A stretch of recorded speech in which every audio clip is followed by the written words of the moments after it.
नमस्कार दोस्तों, मैं श्रीधर। आप देख रहे हैं नेताजी .live। छत्तीसगढ़ के लोकप्रिय मुख्यमंत्री भेंट मुलाकात में रिकॉर्ड कायम करने वाले मुख्यमंत्री और जिन पर लगातार भ्रष्टाचार के आरोप लग रहा है, लेकिन उनकी गति रुक नहीं रही है।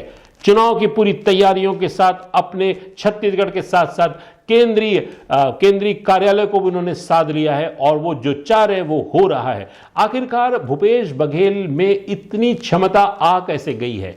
ये यकीनन ये तभी आती है जब आप आदमी मेहनत करके ऊपर आता है। जिस तरह से संघर्ष करा है, जिस कारण से भी जेल गए हैं, संघर्ष करके जो चीज उभरती है वो सस्टेन भी करती है। और भूपेश बघेल एक परिपक्व राजनेता बन चुके हैं। अब उनकी उपयोगिता छत्तीसगढ़ के साथ साथ केंद्रीय कांग्रेस पार्टी को भी है। जिस तरह से केंद्रीय कांग्रेस पार्टी में उनकी भूमिका है, जिस तरह से कांग्रेस के बड़े नेता उनको सुनते हैं, उनको समझते हैं, उनके मानते हैं और वो अपनी बात मनवा भी लेते हैं। भूपेश बघेल एक माटी पुत्र होने का प्रूफ तो दे चुके हैं, इसके साथ साथ एक विजनरी भी हैं। उन्होंने देश में ऐसी कई नई योजनाएं लागू की जो पहले किसी भी मुख्यमंत्री ने नहीं सोचा, खासकर गोधन योजना। गाय का नाम लेके भारतीय जनता पार्टी ने लगातार बरसों आंदोलन किया, बरसों ये किया कि वो एक सनातनी पार्टी है और उसमें धर्म, गाय के प्रति उनका सम्मान है। यकीनन उनका सम्मान है, लेकिन जिस तरह से गोधन यानी कि गाय से संबंधित अर्थशास्त्र को भूपेश बघेल ने लोगों को समझाया है, उनकी उपयोगिता को समझाया, वो उसकी काफी चर्चा हो रही है, उसकी काफी तारीफ हो रही है। आइए देखते हैं नेताजी .live के माध्यम से क्या कह रहे हैं भूपेश बघेल।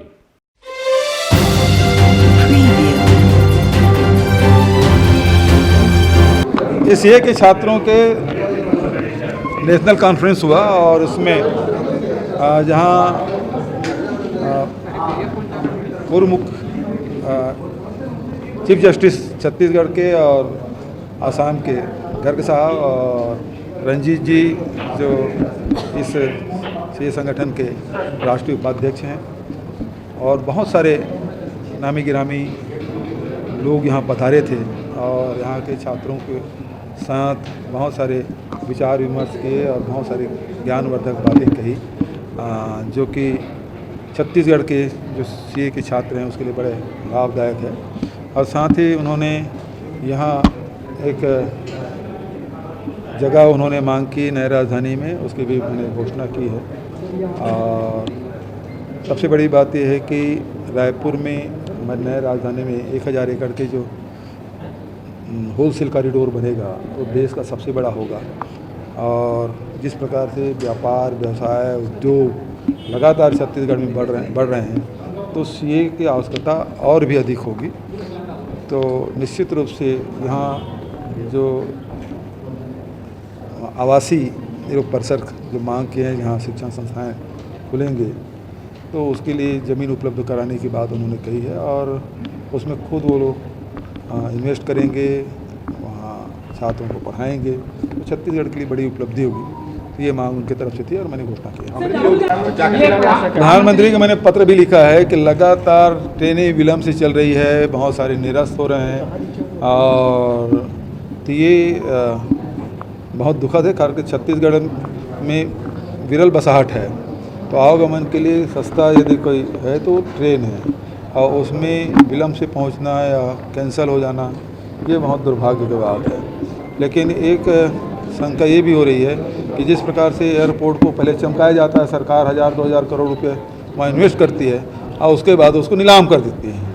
ये भी तो वैसे ही नहीं होगा कि पूरे देश भर के बढ़िया से जो बड़े बड़े स्टेशन हैं उसमें मॉडिफिकेशन करेंगे और फिर वो भी निजी हाथों में चला जाएगा।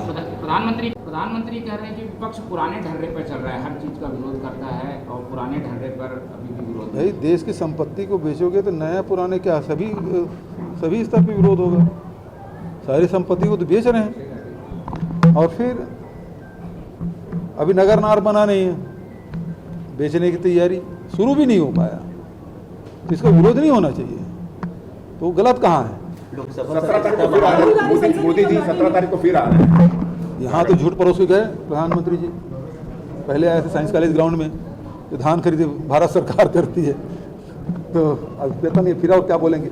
राज्य के संसद में कब लोकसभा लौटेंगे? सदस्यता बहाल होने पर क्या लगता है प्रधानमंत्री के बारे में? सर, जिस तरीके से रद्द की गई थी और में जल्दबाजी की गई थी, अब बहाल करने में उतनी जल्दबाजी नहीं है। दूसरी बात, बीजेपी के एक सांसद जो है उनको 2 साल की सजा हुई है, तो क्या आपको लगता है कि वही तत्परता उनकी सदस्यता रद्द करने में दिखानी चाहिए? देखिए, चाहे वो लोकसभा हो चाहे केंद्र सरकार हो, और निष्पक्षता की उम्मीद लोग करते हैं, लेकिन इस सरकार से हम उम्मीद नहीं करते।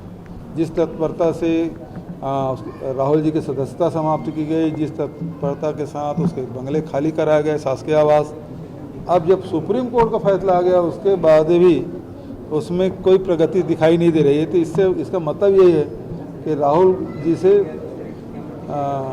सत्ताधारी लोग कितना डरते हैं। आपने देखा छत्तीसगढ़ के मुख्यमंत्री भूपेश बघेल क्या कह रहे थे। इसी तरह हमारे चैनल में बने रहने के लिए हमारे चैनल को लाइक करें, शेयर करें, सब्सक्राइब करें। नमस्कार।